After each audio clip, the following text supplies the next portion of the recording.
My name is Kayla Brooks. I'm 28 years old, and the night that was supposed to be my wedding turned into the moment I walked away from everything. At my own wedding, my fiancé's family laughed at my father right in front of everyone. Not quietly, not behind his back, but openly, like it was entertainment. They looked at his worn jacket, his simple shoes, and decided he didn't belong. They called him a poor man without saying the word directly, pushing him further and further away until he ended up at a table no one else wanted. Near the back, near the noise, near the place people pretend not to see. I stood there, watching it happen. I didn't move at first. I didn't speak. I just watched my father lower his head like he was trying to make himself smaller, like he had done something wrong by simply being there. My mother tried to smile, but her hands were shaking, and I could see the moment her eyes started to fill. And him, the man I was about to marry, he saw all of it. He didn't stop it. He didn't say a word. He smiled. Something inside me broke right then, not loudly, not all at once, but in a way that felt final. I stepped forward, reached for the microphone, and decided I wasn't going to stay silent anymore. But before I tell you what happened next, tell me what time you're watching this and which city you're in.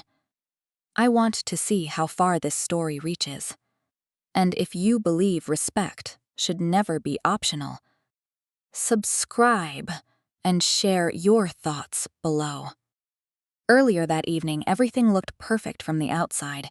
The ceremony had been set on a private stretch of beach in Malibu, where the ocean rolled in slow, steady waves, and the sky shifted into soft shades of gold and orange as the sun began to lower. Guests stood with glasses in their hands, dressed in tailored suits and flowing dresses, moving easily through conversations that sounded effortless and confident, like they belonged in this world without ever questioning it. The entire space had been designed to impress, from the white floral arrangements lining the aisle to the soft lighting that made everything feel warmer, more polished, more expensive than it probably needed to be. Kayla stood near the edge of the reception area for a moment, watching it all come together, aware of how carefully every detail had been planned, and how easily it could all fall apart if something went wrong. Wrong, Anne. Her hands were steady, but there was a quiet tension sitting just beneath the surface, the kind that doesn't come from fear, but from instinct. When she looked across the crowd, she found her parents standing slightly apart from the main groups, not because they were excluded, but because they carried themselves differently. Her father adjusted the sleeve of his jacket, a small, habitual movement that revealed he wasn't entirely comfortable in a place like this, even though he tried not to show it. Her mother stood beside him, smiling warmly at anyone who met her eyes, holding herself with quiet grace that didn't rely on appearances or status.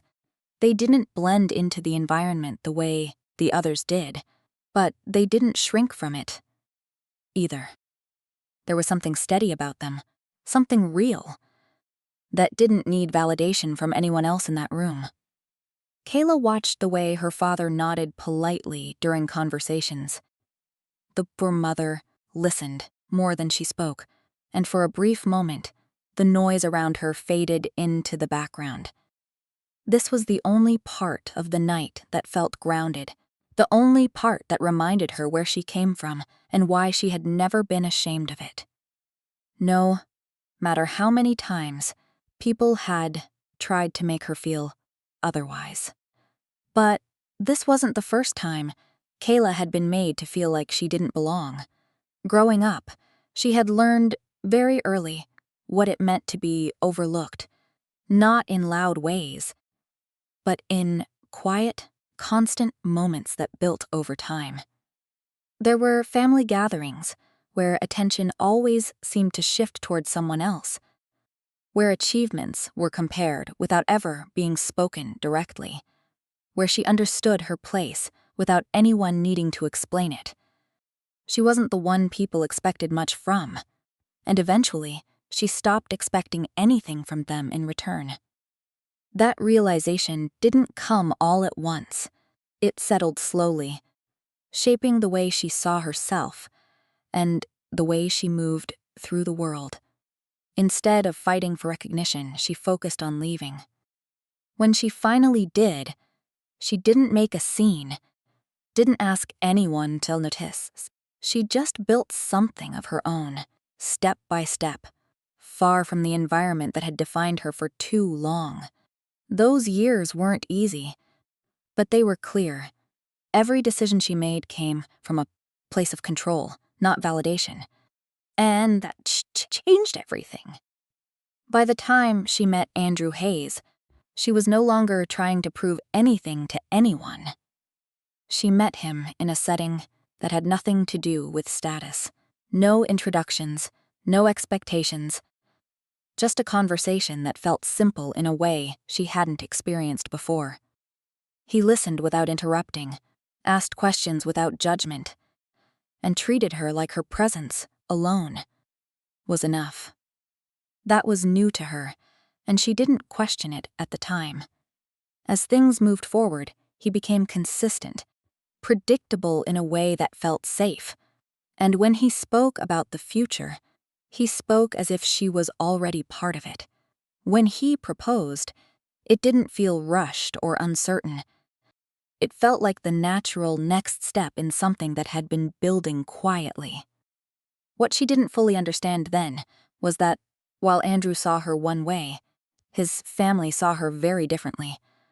From this first meeting, there had been a distance that didn't come from words, but from the way conversations were directed, from the pauses that lingered just a little too long, from the questions that sounded polite, but carried something sharper underneath.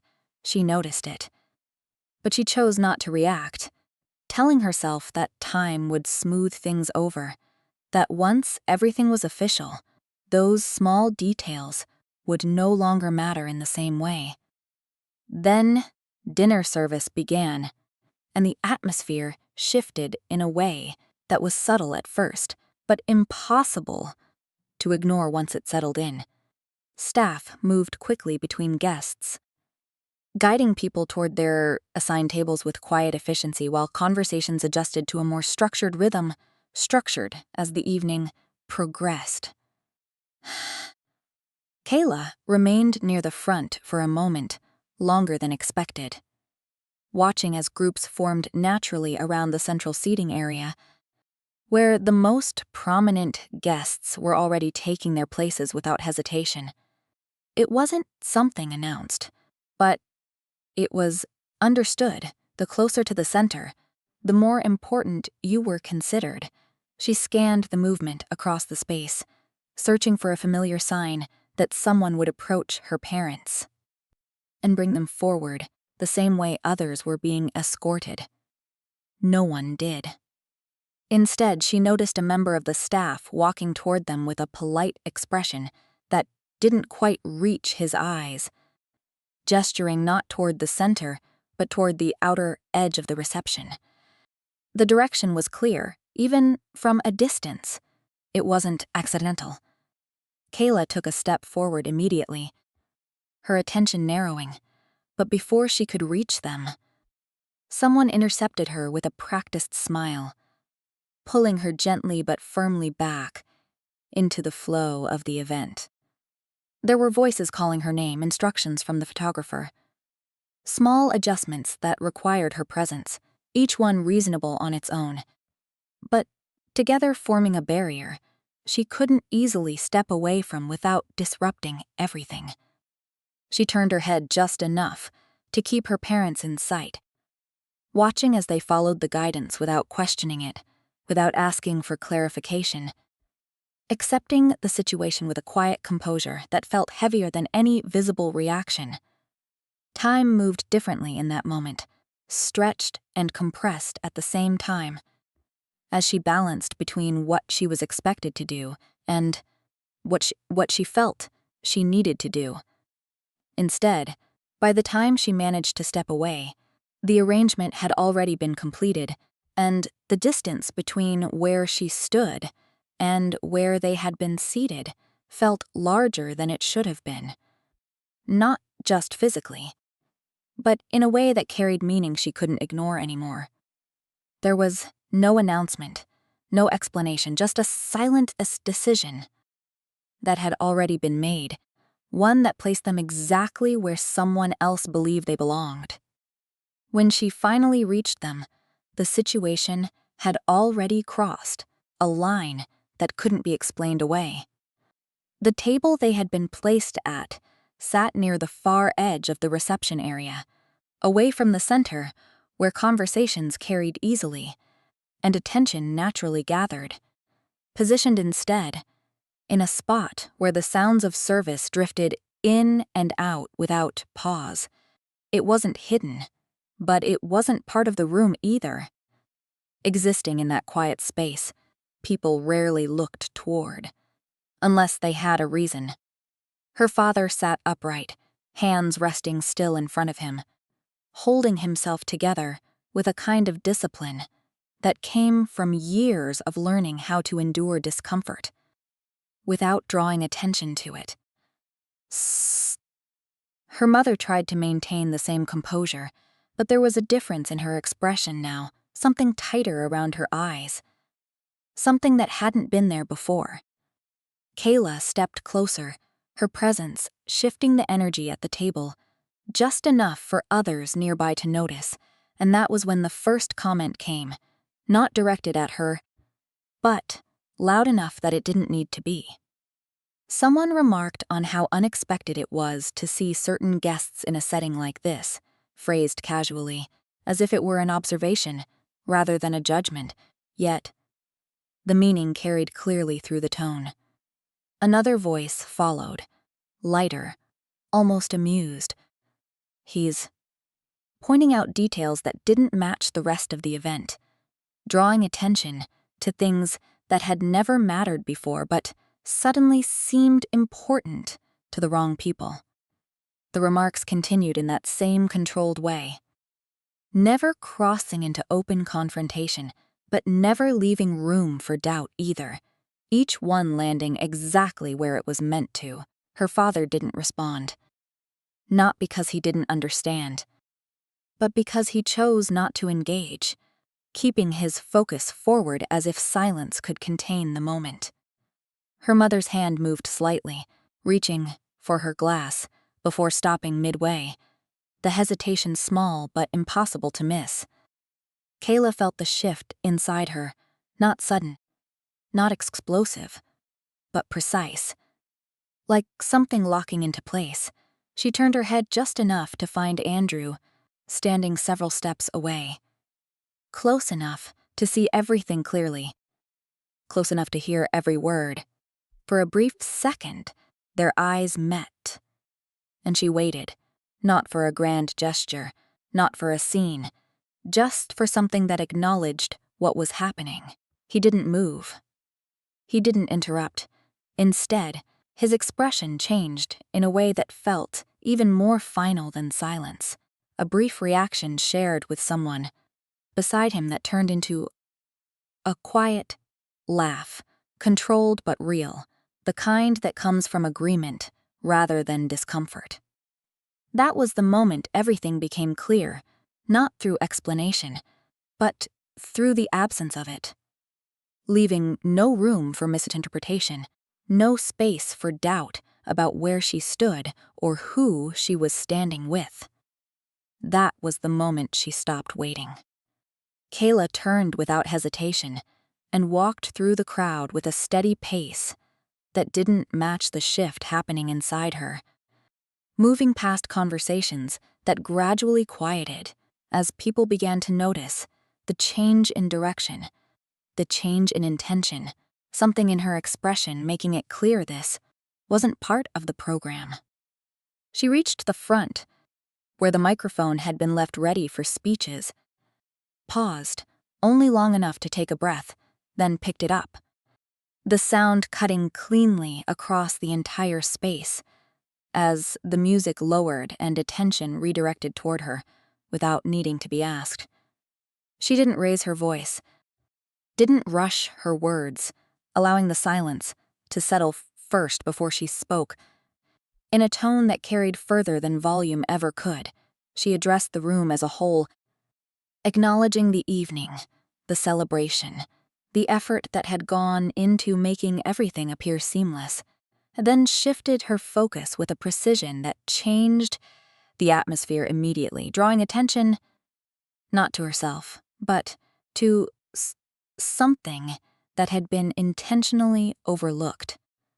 Her words remained controlled, but the meaning behind them landed exactly where they needed to, outlining what respect looked like, not in abstract terms, but in actions that had taken place only minutes earlier, actions that couldn't be reframed once they were spoken out loud. She turned toward Andrew then, using his name for the first time in a way that separated him from everything else. Not asking a question, not inviting a response, simply stating what had been made clear through his choices. There was no accusation in her tone, only recognition, and that made it harder to dismiss. The shift in the room became immediate, subtle movements, exchanged looks, the kind of reactions that spread faster than any direct confrontation. Kayla didn't stop there. She redirected the focus again, this time toward a matter that carried weight beyond the evening itself. Something tied not to emotion, but to structure, to agreements that existed long before the event had been planned. She explained it without unnecessary detail, just enough for those who needed to understand, to recognize the significance, making it clear that the investment firm connected to Andrew's family's business was not as distant or anonymous as it had been assumed to be.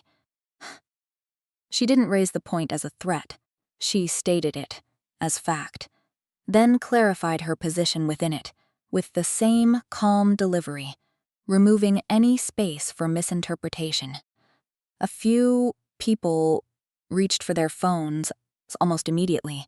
Others exchanged quiet confirmations, and the shift that followed was no longer subtle. The dynamic had changed in a way that couldn't be reversed. Kayla remained where she was, holding the room's attention without forcing it, then made one final statement regarding her decision moving forward, outlining that her involvement, both personal and professional, would not continue under the current circumstances. There was no anger in the way she said it, no visible frustration, only a clarity that made everything else irrelevant. But she wasn't finished yet. Kayla lowered the microphone slowly, not with hesitation, but with intention, allowing the silence that followed her words to settle fully before she moved again. Then reached for her hand and removed the ring with a calm precision that drew more attention than any raised voice could have. The small movement carried weight, not because of what it symbolized traditionally, but because of what it rejected in that moment, placing distance between herself and everything that had been built around that promise. She set it down without looking back, then stepped away from the center, no longer holding the room, no longer needing to. Around her, the shift continued to unfold in real time. Conversations breaking apart, quiet exchanges turning urgent as people began to process what had just been made clear, not just about the relationship, but about the structure connected to it. Within hours, the impact extended beyond the event itself, as calls were made, messages sent, and positions reconsidered by those who understood what a withdrawal of support would mean in practical terms. The business, tied to Andrew's family, didn't collapse instantly, but it lost something more critical than numbers. It lost confidence, and in that world, that loss carried consequences that couldn't be managed quietly. Partnerships became uncertain. Decisions slowed, and the certainty they had relied on no longer held the same weight. Kayla didn't stay to witness any of it. She walked back across the space, not toward the center, but toward the people who had never needed that space to define their worth. Her mother looked at her with a mixture of concern and understanding, while her father said nothing, only meeting her gaze with a steady expression that required no explanation. She reached for his hand, a simple gesture that grounded everything that had just happened, then turned toward the exit without waiting for permission or acknowledgement from anyone else. The path out felt different from the one she had taken earlier, not because the setting had changed, but because her place within it had. As she stepped away from the noise and into the open air, the distance created something clearer than anything inside had offered. Something that didn't rely on approval or acceptance. Later, when the moment had passed and the weight of it settled into something quieter, Kayla understood that what she had walked away from wasn't just a person or a situation, but an expectation that had never truly belonged to her in the first place. Respect. Respect, she realized, isn't something that can be negotiated or postponed until it becomes convenient. It has to exist from the beginning, or it doesn't exist at all. And once that line is clear, there's nothing left to reconsider.